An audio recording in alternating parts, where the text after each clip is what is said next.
Sukhoi Su-57 रूस में इसे 57 कहते हैं। नाटो कोड नाम फैलन रूस का 5वीं पीढ़ी का लड़ाकू विमान है। इस विमान को विकसित करने का उद्देश्य था कि रूस एक आधुनिक स्टेल्थ तकनीक वाला मल्टीरोल फाइटर तैयार करे जो वायु श्रेष्ठता के साथ साथ हमलों में भी सक्षम हो। हालिया समाचारों में Su-57 से जुड़ी कई प्रमुख बातें सामने आई हैं। उत्पादन, निर्यात प्रस्ताव, भारत के साथ बातचीत, नए चित्र व विकास वगैरह। हम इन सभी पहलुओं का विस्तृत विश्लेषण करेंगे। विकास। Su-57 का विकास रूसी कार्यक्रम पाक-फा prospective aviation complex for frontline aviation के अंतर्गत हुआ था। 2000 के दशक की शुरुआत में यह लक्ष्य रखा गया था कि रूस को एक आधुनिक लड़ाकू विमान चाहिए जो अमेरिकी F-35 जैसी क्षमताओं के करीब हो सके। शुरू में विकास में देरी हुई, तकनीकी चुनौतियां आईं, साथ ही आर्थिक और क्षणों की स्थितियों ने भी असर डाला। डिजाइन विशेषताएं। स्टेल्थ रूप कम रडार क्रॉस सेक्शन RCS वाला वगैरह प्रयास। 2 इंजन वाला लड़ाकू विमान। ऐसा एक्टिव इलेक्ट्रॉनिकली स्कैन्ड अरे, radar, side facing antenna, infrared sensors आदि का समावेश। आंतरिक हथियार बे वेपन्स बेस ताकि स्टेल्थ प्रोफाइल बनी रहे। आगामी इंजन सैटर्न AL-51F1 या 30 का विकास चल रहा है जिसे बाद की श्रृंखलाओं में लगाया जाएगा। उत्पादन स्थिति और सेवा में प्रवेश। विमान को आधिकारिक रूप से 2020 में सेवा में प्रवेश करने के लिए स्वीकार किया गया। संख्या और उत्पादन लक्ष्य पहले योजना के अनुरूप नहीं रही, बल्कि कटौती और देरी आई। अंदरूनी रूसी स्रोत बताते हैं कि 2024 में कुछ यूनिट्स डिलीवर हुई थीं, जिनमें पुराने इंजन वाले मॉडल शामिल थे। रूस की यूनाइटेड एयरक्राफ्ट कॉरपोरेशन UAC ने बताया है कि 2025 में लड़ाकू विमानों की उत्पादन दर तेजी से बढ़ी है, लगभग 4 विमान प्रति दिन के भार से सभी लड़ाकू शामिल उत्पादन हो रहा है और उसमें Su-57 भी शामिल है। यह उत्पादन वृद्धि यूक्रेन युद्ध के दबाव, सैन्य मांग में इजाफे तथा रक्षा उद्योग द्वारा विदेशी घटकों पर निर्भरता कम करने की रणनीति के चलते हैं। रूस ने भारत को Su-57 का प्रस्ताव दिया है, जिसमें विक्रय के साथ साथ भारत में उत्पादन, लाइसेंस आदि का विकल्प भी शामिल है। भारत के रक्षा मंत्रालय की ओर संकेत हैं कि वे इस प्रस्ताव पर विचार कर रहे हैं, विशेषकर क्योंकि भारत अपनी वायुसेना की शक्ति बढ़ाना चाहता है। एक रिपोर्ट के अनुसार भारत ने 2 स्क्वाड्रन लगभग 36 से 40 विमान सीधे रूस से लेने तथा देश में अतिरिक्त 120 से 140 विमान उत्पादन करने की संभावित योजना पर काम शुरू किया है। हालांकि प्रस्ताव आकर्षक है, भारत इसमें पूरी तल्लीनता से आगे बढ़ रहा है।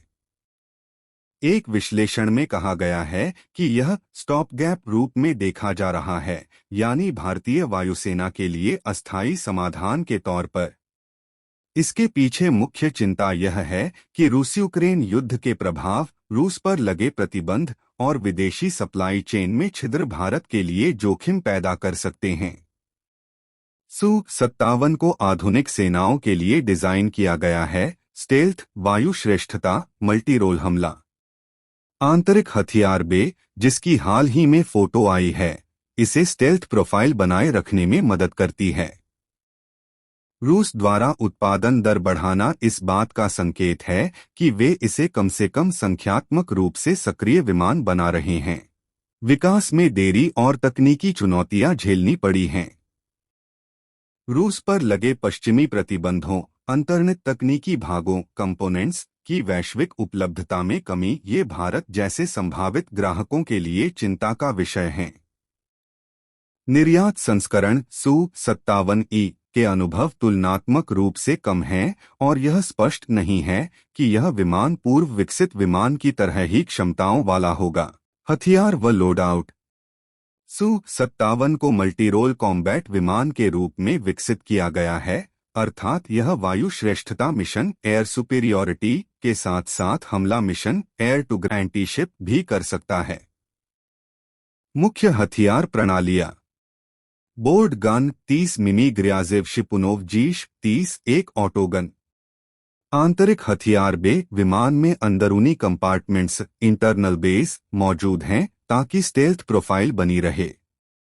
मिसाइल एवं बम उदाहरण के लिए एयर टू एयर मिसाइलें R-77M, R-74M2 आदि, एयर टू ग्राउंड मिसाइलें KH-38M, एंटीशिप मिसाइलें KH-35U इत्यादि। लोड आउट क्षमता। Su-57 की अधिकतम हथियार लोड राशि वेपन लोड लगभग 10,000 किग्रा के करीब बताई जाती है। बाहरी स्टेशन भी उपलब्ध हैं, हालांकि स्टेल्थ मिशन में आंतरिक बे का उपयोग प्रमुख है। इस तरह यह विमान कई प्रकार के मिशनों के अनुरूप हथियार ले जाने व तैनाती में सक्षम है। तुलनात्मक स्थिति। Su-57 को अक्सर पांचवीं पीढ़ी के विमानों जैसे F-22, F-35 आदि के साथ तुलना में लिया जाता है।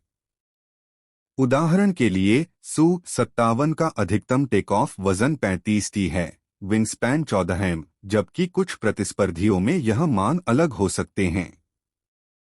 सेंसिंग रडार प्रणाली में यह दावा है कि Su-57 के N036 बेल जैसी प्रणाली व्यापक कवरेज देती है। सीमाएं एवं चुनौतियां। यद्यपि स्टेल्थ डिजाइन है, लेकिन विभिन्न विश्लेषणों में कहा गया है कि Su-57 की वास्तविक RCS व पूर्ण छुपाव स्टेल्थ क्षमता अमेरिकी विमानों जितनी कम हो सकती है। उदाहरण के लिए estimated radar surface area Su-57 0.3 square metre compared with F-22S 0.001 square metre जैसा दावा किया गया है। उत्पादन एवं लॉजिस्टिक्स विकास में देरी, संस्करणों की विविधता तथा निर्यात परिचालन अनुभव की कमी को सीमाएं माना गया है। एवियोनिक्स व सेंसर्स की गुणवत्तामान क्वालिटी पर भी प्रश्न उठाए गए हैं, उदाहरण के लिए प्रसारित मॉड्यूल संख्या, प्रभावी कवरेज आदि।